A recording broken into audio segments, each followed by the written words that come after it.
بالحب تلقاك البدور ضيف الأماني والسرور. Bismillahirrahmanirrahim. Assalamualaikum warahmatullahi wabarakatuh.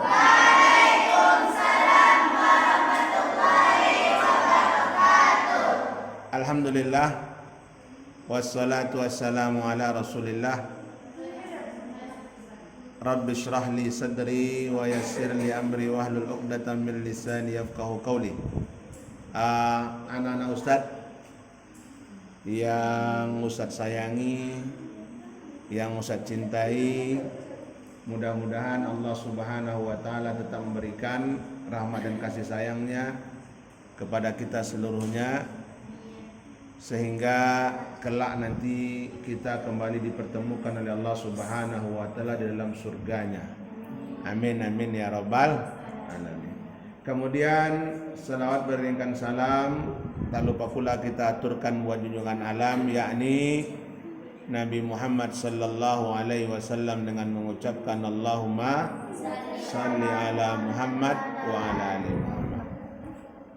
Pada malam hari ini kita akan membahas lah ya, satu surat di dalam juz 30, yaitu surat Al-Humazah. Sebelumnya kita dengarkan santriwati kita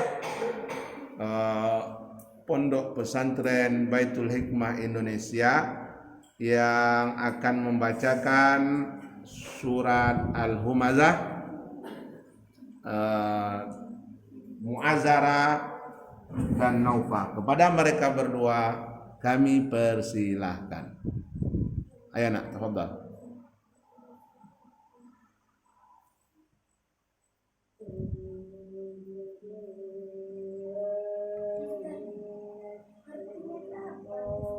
Pandai-pandai artinya.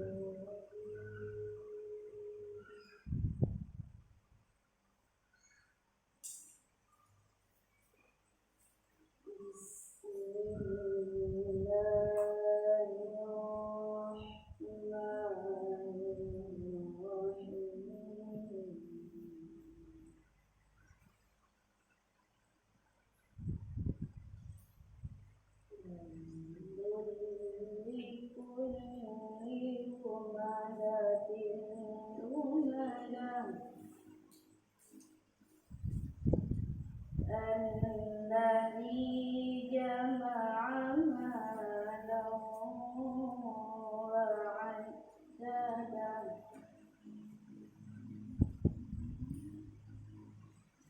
يحسب أن ماله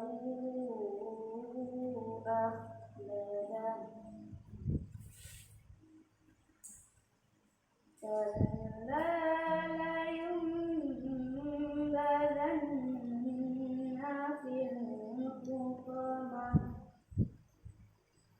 وما أدراك ما الحطمة نار الله الموقدة التي تطلع على الأفئدة إنها عليهم في عمد ممددة صدق الله العظيم.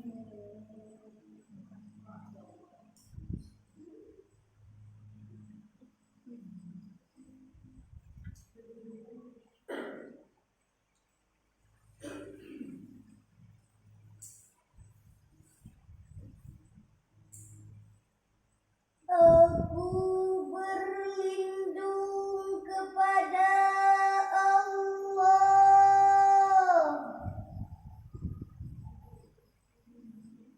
dari godaan syaitan yang terkutuk dengan menyebut nama Allah yang Maha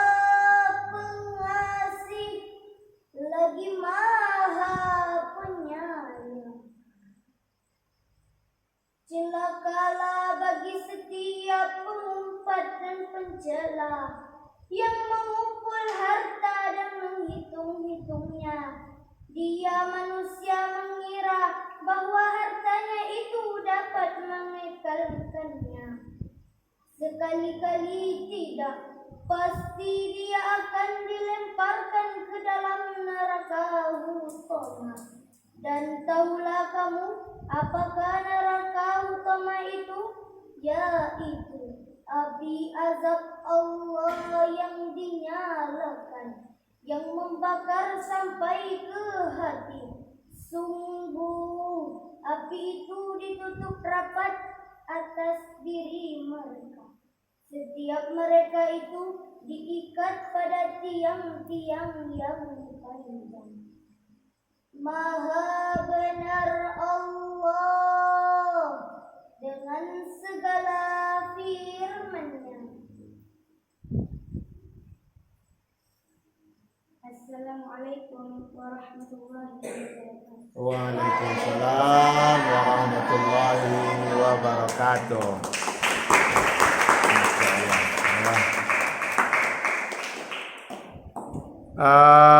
Terima kasih Ustadz ucapkan kepada anak-anak Ustadz, ya Masya Allah ya, tidak sia-sia ekskul kalian. Mudah-mudahan dengan bacaannya tadi Allah Subhanahu wa taala memberikan rahmat dan memberikan kita ketenangan di dalam menjalani kehidupan di dunia ini. Dan mudah-mudahan baik yang membaca dan yang mendengarkannya diberikan pahala oleh Allah Subhanahu wa taala. Amin amin ya rabbal alamin. Baiklah anak-anak Ustaz, untuk menyingkat waktu, di dalam surah Al-Humazah kita sudah mendengar tadi diawali dengan kata-kata wailun. Apa artinya itu wailun? Celaka. Di dalam Al-Qur'an kalau ada kata-kata atau surat yang diawali dengan kata-kata celaka, berarti sesudahnya ada perkara-perkara yang penting yang harus kita waspadai. Dan Allah di situ bersumpah ya, celakalah bagi orang-orang, bagi setiap orang humazatil lumazah. Apa artinya jadi itu? Humazatil lumazah. Apa arti humazah? Pencela, lumazah pengumpat. Apa itu pengumpat dan pencela itu? Bahasa kitanya apa itu? Celakalah bagi orang-orang yang pengumpat dan pencela. Apa itu artinya? Pengumpat itu apa? Bahasa Ucunya? Apa bahasa Ucunya itu?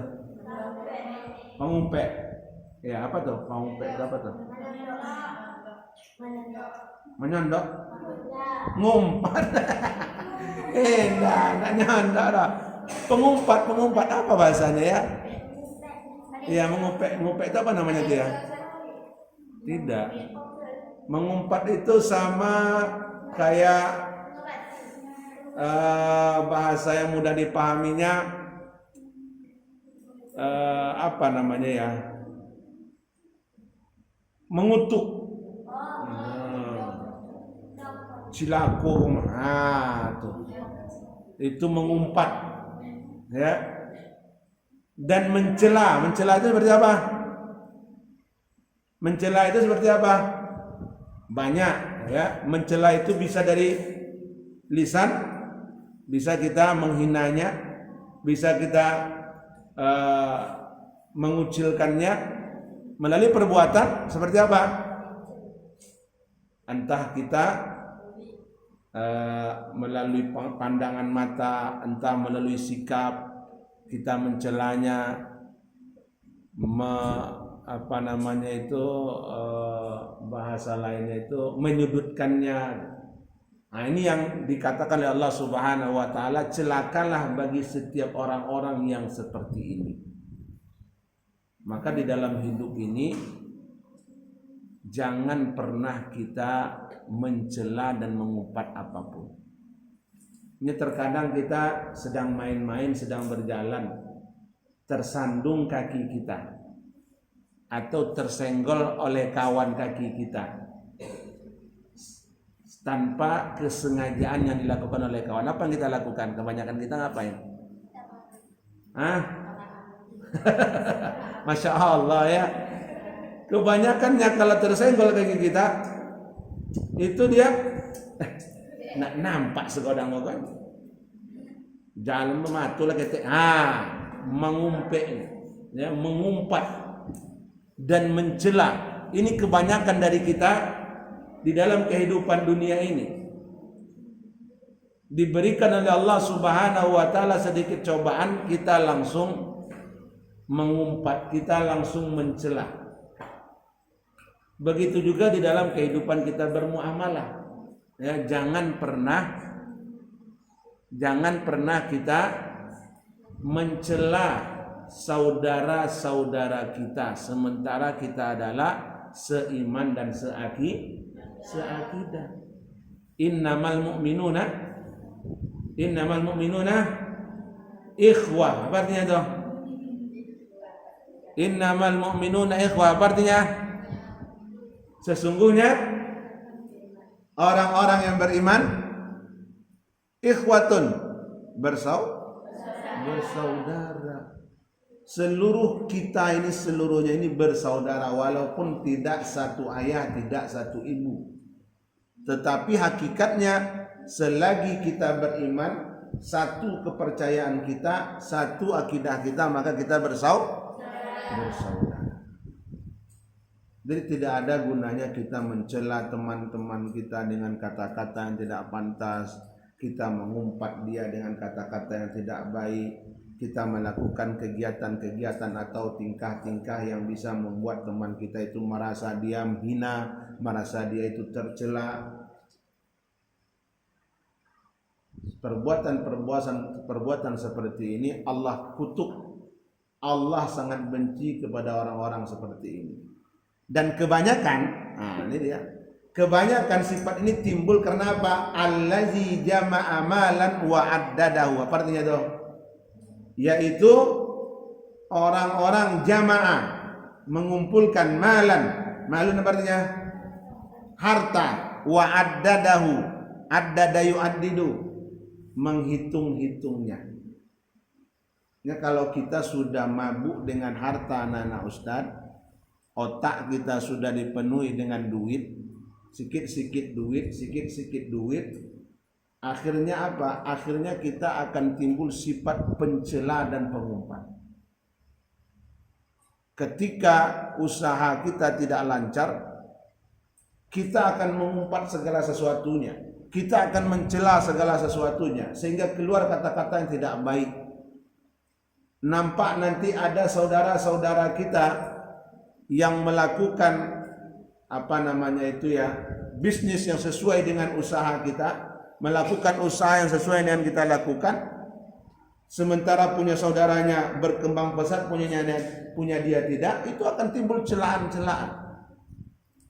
Kenapa? Karena hanya otaknya sibuk dengan masalah harta. Pagi mikirkan harta, malam mikirkan harta, bangun tidur juga harta, yang ada di otaknya hanya harta.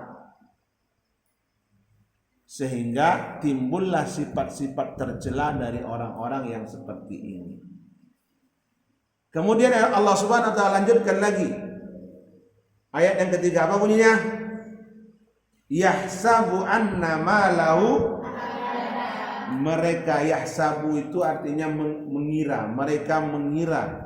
Yahsabu anna sesungguhnya malahu, harta yang mereka punya itu akhlada, membuat mereka kekal abadi. Ada orang yang hidup kekal abadi di dunia ini? Tidak akan ada. Siapa yang kekal abadi di dunia? Tidak ada. Semua kita ini pasti akan meninggal. Tidak ada yang kekal. Siapa yang kekal coba? Tidak ada. Semua kita ini pasti kelaknya akan meninggalkan dunia yang fana ini. Kita hanya tinggal menunggu waktu giliran kita masing-masing. Saya kan masih muda Ustaz, lama lagi. Siapa yang bisa menjamin? Ya kan? Nggak tahu kita. Itu dulu di dekat pondok seberang sana, ya, ada seorang pemuda, dia pulang malam sampai di rumah pintu terkunci, diketok-ketok nggak ada yang bangun, akhirnya dia tidur, ada kedai depan itu, kebetulan kedai itu tutup, tidur dia di kedai itu, pagi tidak bangun-bangun, jam 10 dibangunkan orang, jatuh dia tidur di atas bangku seperti ini, kan ada biasanya bangku di kedai-kedai itu, tidur di bangku, kan di meja di bangkunya, udah jam 10 kan, tidak juga bangun, akhirnya digoyang, jatuh dia ke bawah, tengok badan separuh sudah biru,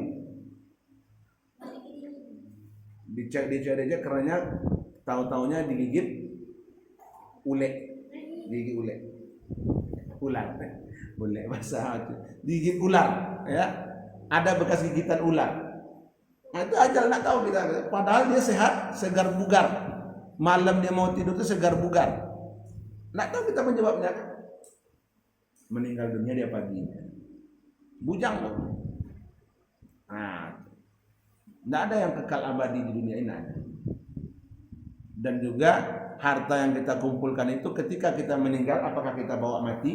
Tidak. Kita tinggalkan untuk orang-orang yang iyalah, kalau orang-orang yang hidup yang kita tinggalkan itu mengingat kita, kalau enggak ala mati atau ada ambilnya, ya,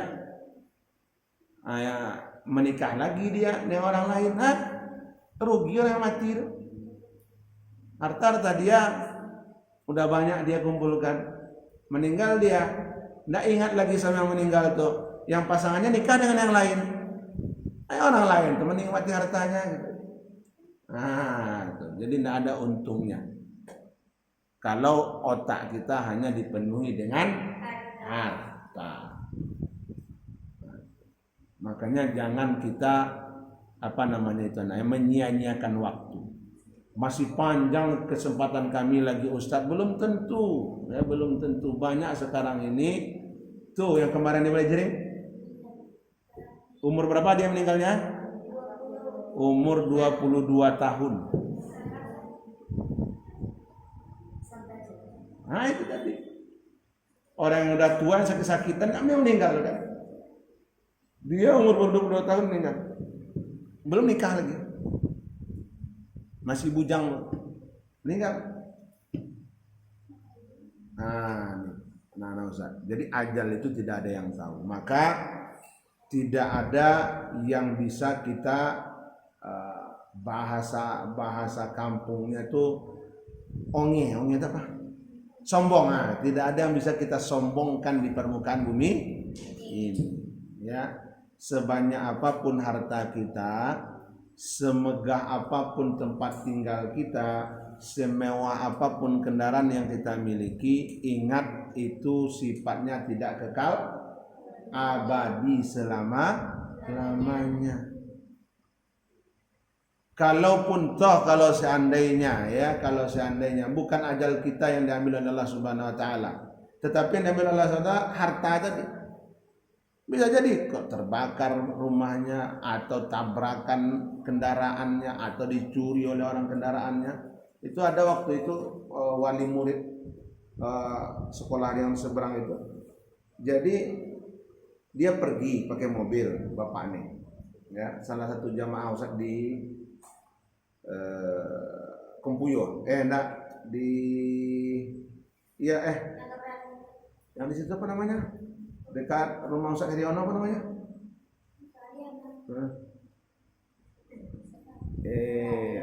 Apa nama daerah situ tuh? Sana Naga Berani lagi. Belok kanan. Kopu, ya. Salah satu jamaah mirip di Kopu. Jadi dah lama bapak tuh ada lagi, Ustaz nanya gitu kan. Jadi ceritalah, dia itu biasanya dia kalau pergi jauh itu, entah ke Pekanbaru atau kemana, dia bawa teman. Sekali itu dia tidak bawa teman, bawalah mobil sendiri. Mobil baru beli, entah Terios entah Ras dulu. Dibawa sampai Pekanbaru. Sampai Pekanbaru pas dia entah ngapain, Ustaz lupa jalur ceritanya. Yang penting dia ada orang menghampiri dia. Wah, cerita kayak orang dah akrab. cerita akrab sekali. Akhirnya pergi numpang orang di mobil bapak nih, pergi ke ATM, ambil duit semua, dikasih sama orang nih. Pergi ke showroom, jual mobil nih, duitnya kasih sama orang. Sudah itu dikasih sama orang tuh 50.000. Kok Pak, duit untuk PT pulang apa? Ya makasih. Orang tuh pergi dengan duit yang banyak, duit dari ATM, duit dari penjualan mobil. Orang tuh pergi. Tidak lama sudah tuh baru sadar bapak tuh. PT mobil loh. Katanya saya pakai mobil tadi. Diingat-ingat dia, akhir teringat dia, astagfirullahaladzim. Habis bisa ditengok, dicek ATM mana ada PT lain. Diingat-ingat dia kemana dia menjual mobil tadi. Tahu dia showroomnya, pergi ke sana. Ngomong dia sama tukang showroom, maaf saya mau narik kembali mobil itu, saya tebus kembali. Enggak bisa tuh Pak, ini tanda tangan Bapak, ini BPKB ada,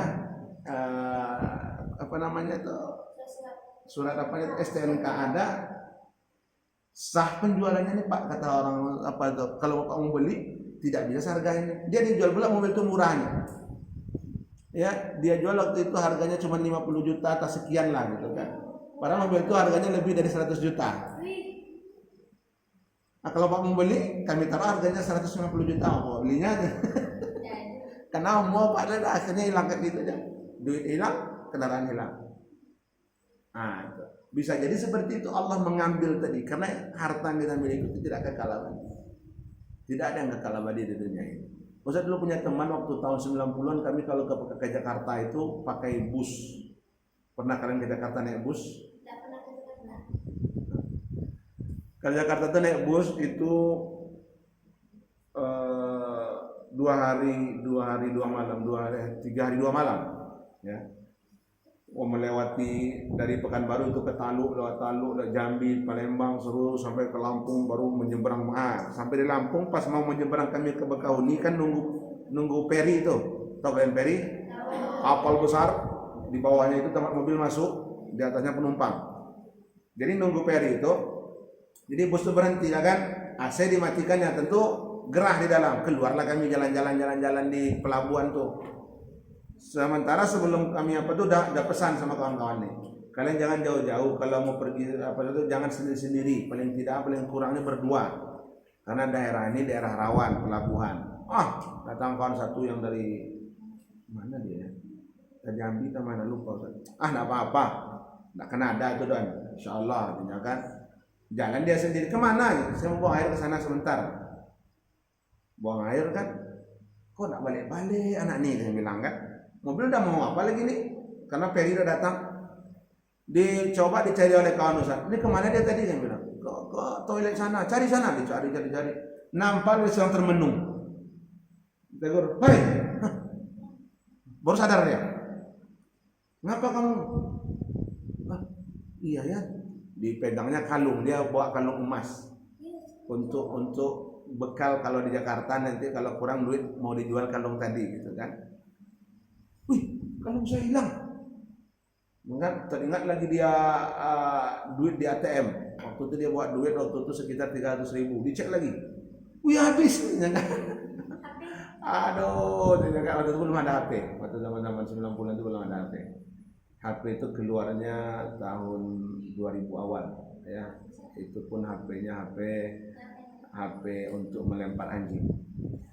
Tebal, berat, pakai antena gitu kan. Kalau mau nelpon, panjang antena itu buka. Halo? Apa ya lu sinyal itu ya? Hanya mau nyambung. Itu tahun zaman saya berat ya Allah, tebal berat. Memang kalau dipakai untuk melempar anjing cocok gitu kan. Kita kata orang HP melempar anjing. Ya, antenanya tuh mirip antena radio, cuman ujung di atasnya agak hitam. Kalau dia kan tidak ada, dia hitam agak panjang kayak penutup pensil pena. Nah itu kan, itu zaman dulu. Ingat saya lagi HP itu. Dan saya ketika bangga saya megang HP rumah orang kaya kan. Padahal pulsa ada. Memang itulah kehidupan. Belum jadi udah seperti itu, udah kalung segala macam, kan akhir sedih itu dibawa oleh kawan saya kan. Diceritakannya itu kami bilang, Kan sudah kami bilang, jangan sendiri-sendiri, jangan sok-sokan, ini daerah bukan daerah kita, kan bilang kan. Dia dapat semuanya kan dicari orang, kan jumpa lagi. Sebanyak itu orang di situ. Nah, akhirnya telepon kampung, bahwasanya duitnya hilang segala macam. Alhamdulillah orang tuanya mau ngirim lagi kan. Nah, baru naik kami di perang. Itu tadi. Kalau Allah Subhanahu wa taala menginginkan, sangat mudah Allah Subhanahu wa taala untuk mengambil segala sesuatunya dari kita. Tidak ada yang susah Allah Subhanahu wa taala mengambil.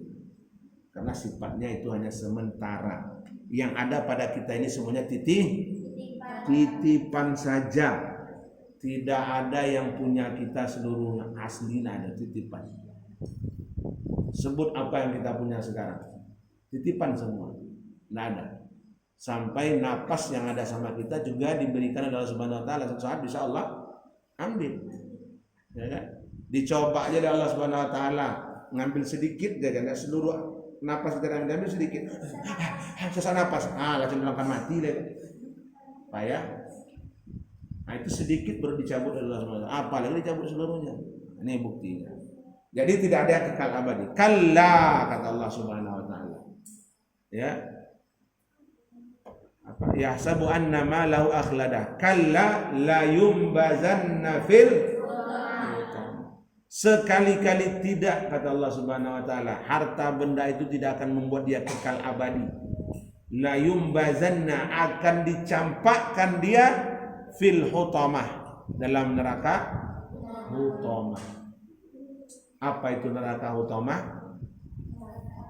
Narullahil muqadah, apinya menyala-nyala.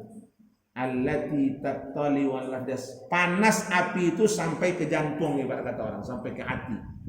Itu panasnya. Tidak ece-ecean, tidak kaleng-kaleng. Panasnya itu ya betul-betul panas.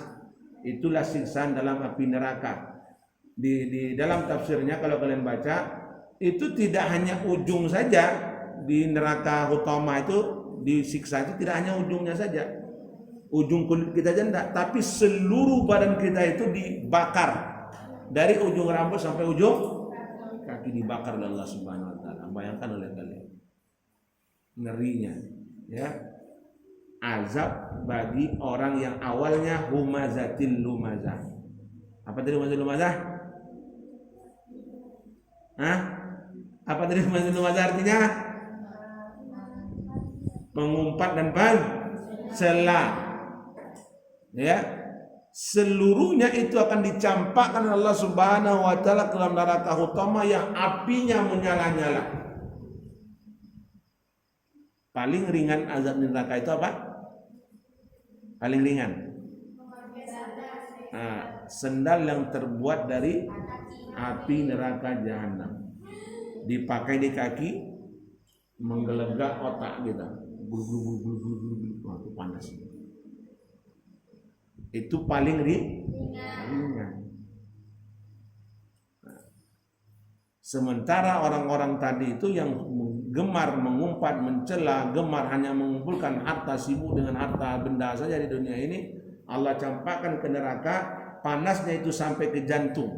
Bahkan fi amadi mumaddada, mereka itu diikat di tiang-tiang yang tinggi.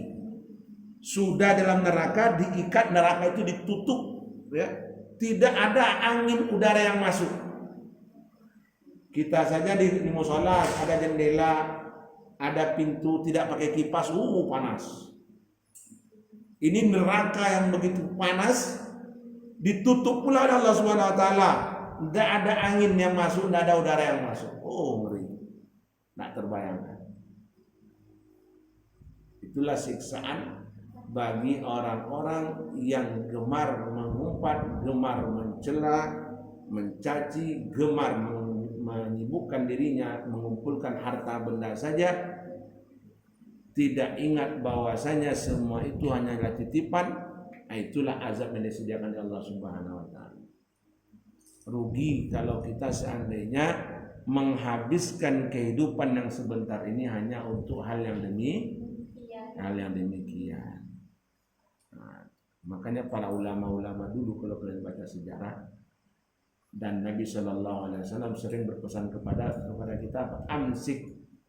Dia pegang lisannya, dia katakan amsik, jagalah lisan kamu, jagalah lidah kamu, karena semua itu dapat menjerumuskan kita kepada sesuatu yang tidak. Mengumpat itu karena lisan, lidah. Mencela juga karena lisan kita. Bisa juga melalui perbuatan tapi sedikit. Tapi kalau ibarat kata orang, kalau luka itu akibat omongan, itu akan tergoresnya lama, teringatnya sampai mati, teringat kita terus. Ustaz sampai sekarang, waktu Ustaz belajar di Jakarta, jadi ada salah seorang guru Ustaz dari Mesir. Memang mungkin adab masing-masing negara itu berbeda ya. Itu tata keramanya berbeda. Di sana mungkin anggap itu biasa-biasa saja. Tapi kalau bagi kita orang Indonesia, itu kita anggap itu kurang ajar. Jadi dulu Ustadz waktu belajar di Jakarta itu buku satu, buku kampus, buku tulisnya Ustadz beli buku kampus. Jadi tidak usah sampul dong. Kalau tulis di depan, kalau nama itu ditulis yang di bagian depannya pakai pena, itu akan pudar, ya kan, licin, ya kan. Tidak bisa ditulis nama di depan, kan. Akhirnya kita tulis nama itu di bagian dalamnya. Kan dalamnya kan putih tuh. Tahu kan buku itu, kita tulis di bagian dalamnya itu. Jadi kami mengerjakan latihan mengarang dalam bahasa Arab ketika itu. Panggil satu, Siano maju, pas buku Ustaz. Ini manhaji, ya kan? Mafi alisim, ya kan? Punya siapa yang tidak ada namanya, ya kan?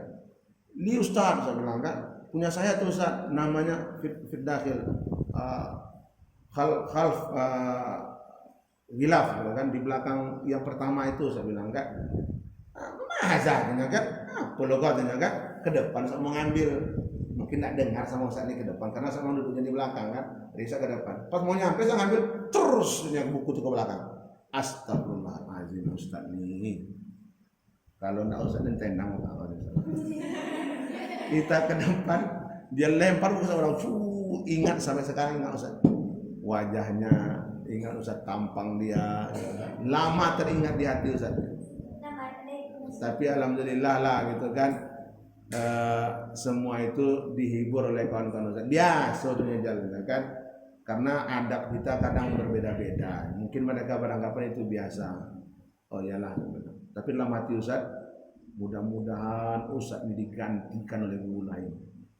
Karena semenjak itu Ustaz tidak ngeh lagi apa nangis itu pun ya. Tidak mau.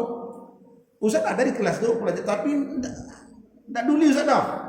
Karena sudah sakit hati Ustaz itu kan, masuk nih, nak masuk terserah ini ulah Ustaz nanti kan Ustaz diam aja di belakang. Tapi dijawab oleh Allah Subhanahu wa taala doa Ustaz. Bahkan Ustaz sudah yakin satu mata pelajaran ini pasti mahrum nih Ustaz ini. Apa merah bahasa kitanya kan? Cak jelas saya bilang. Nah, opo ya don, merah-merah di situ saya bilang kan. Kan mau ujian tahu-tahu diganti guru itu dengan orang Sudan. Wah Ustaz Sudan nih baru di depan pintu, assalamualaikum, senyum dia. Wah ini dia gurunya saya bilang. Dalam kesasar nulis, masya Allah kita butuh kejamilan, tulisan ngancak, ya kan? Ikut sama kelompok Jamiatul Khat, ya kan? Apa kelompok nulis kaligrafi, tulisan ngancak, ya kan? Wah tambah semangat saya. Oh itulah guru sebenarnya guru nih saya. Akhirnya dari pelajaran yang tidak usah suka Ustaz akhirnya gitu kan. Alhamdulillah akhir diganti gurunya. Kalau enggak entahlah saya bilang. Eloknya satu mata pelajaran itu merah. Dia kalau di situ merah harus ngulang lagi tahun depan. Nah, alhamdulillah ketika pas mau ujian diganti gurunya, mah bersyukur kali Ustaz. Nah, itu ya celaan umpatan tadi, walau meskipun tidak melalui lisan tetapi melalui tingkah laku yang dilakukan, tapi lama teringat oleh kita gitu kan. Itu bahayanya. Maka dalam bergaul, dalam bermuamalah kita harus berhati-hati. Kita harus memikir-mikir terlebih dahulu. Ibarat kata orang, kalau kamu nak mencubit orang, cubit diri kamu dulu. Apa rasanya sakit? Jangan dibuatkan kepada orang lain. Nah, tapi kalau nak sakit, anak sakit lah, picit lah dia. Dia tapi kan jarang ya, kalau yang dicubit itu pasti sakit ya. Makanya jangan dicubit orang lain. Ya, kalau kita melakukan hal demikian, kita berpikir sebelum bertindak, kita mau berpikir sebelum melakukan sesuatu, insya Allah, yakinlah banyak orang akan senang, banyak orang akan suka dengan kita, dan orang akan beranggapan, oh anak ini tertib, oh anak ini punya tata krama, oh anak ini punya tingkah laku yang baik. Dan untuk latifah belum lagi, masya Allah ya. Jadi anak-anak Ustaz yang Ustaz cintai karena Allah Subhanahu Wa Taala, inilah kaji kita pada malam hari ini, yaitu membahas tentang surat Al-Humazah. Mudah-mudahan apa yang kita bahas pada kesempatan kali ini menjadi sesuatu yang bermanfaat dan berguna bagi kita. Dan terakhir kita berdoa kepada Allah Subhanahu Wa Taala, semoga Allah membukakan hati kita untuk menerima kebenaran, memudahkan kita menghafal Al-Quran, memudahkan kita untuk menghafal pelajaran-pelajaran, dan memasukkan kita seluruhnya ke dalam surganya Allah Subhanahu wa Ta'ala. Amin amin ya rabbal alamin. Kita tutup dengan doa kafatul majlis. Subhanakallahumma wa bihamdika asyhadu an la ilaha illa anta astaghfiruka wa atubu ilaik. Assalamualaikum warahmatullahi wabarakatuh.